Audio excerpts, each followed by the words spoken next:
Vil du tage smøret? Ja. Jeg kan ikke nå det. Jeg kan ikke nå det. Hvad? Kan du ikke nå Vil du det? hjælpe mig? Jeg kan ikke nå det. Ja. Kom her, Superman. Så. Hvad skal der ellers i? 2 bananer. Kan du tage det? Ja.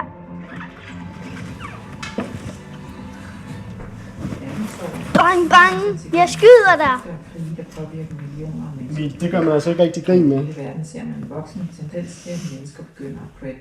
Er du en bangebuks, eller hvad? Potentielle kriser og Nej. Men ved du godt, der er krig lige nu, og der er folk, der dør hver dag. økonomisk kollaps eller en eskalering. Det er altså ikke noget, man laver sjov med. Tænk, hvis det var dig.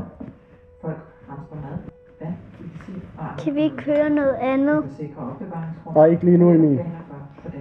Er der egentlig krig? Kan du ikke lige tage æggene?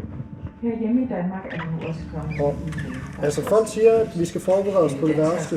Måske endda 3. verdenskrig. Nej, Emil, for helvede. Det var det sidste æg, vi havde.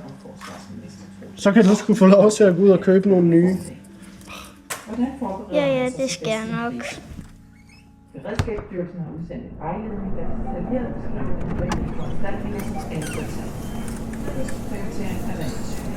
Styrelsen anbefaler, at man sikrer sig 3 liter vand per person per døgn.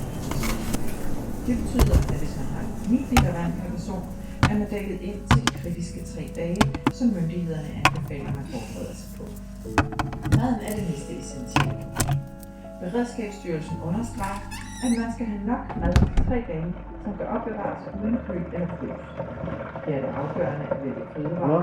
Så er du hjemme igen. Hvad står der at lave? Jeg fylder vand op. Konserveret og langtidsholdbare varer, som blandt andet Hvad? Skal vi leve af tun og ananas nu, eller hvad? Du må ikke tage af det. Har du ikke engang købt æg? Du sagde, at vi skulle forberede os på det værste. Nej, det sagde jeg da ikke. Du sagde, at der måske kom krig engang. Det skal man altså ikke gå og bekymre sig om, når du kun er 8 år gammel.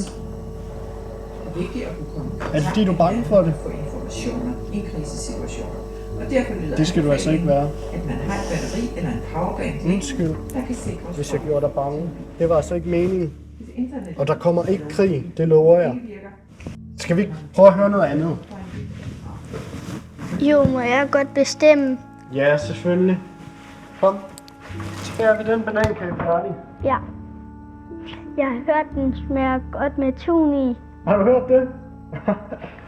Det kan være, at vi skal prøve det så.